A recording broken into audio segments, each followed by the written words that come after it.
Okey, afternoon semua. Saya dulu ex pengidap stroke lah. Tapi dia main stroke sebelah kanan.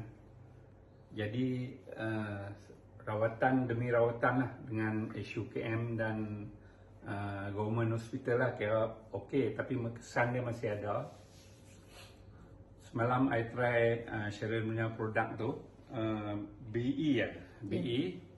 Jadi I cuma pakai untuk tangan punya ni, inner tangan. Lah. Arm sleeve. Arm sleeve. Jadi semasa dia buat penerangan di office saya semalam, saya pakai lebih kurang dalam 10 minit lah. Jadi ada perubahan benda ni. Jadi ada perubahan.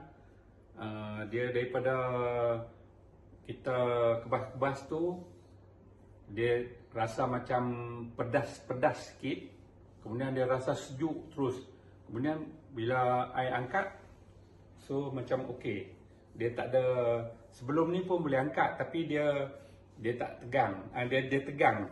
Hari ni and then semalam memang okey. Itu untuk fizikal. Jadi untuk dalaman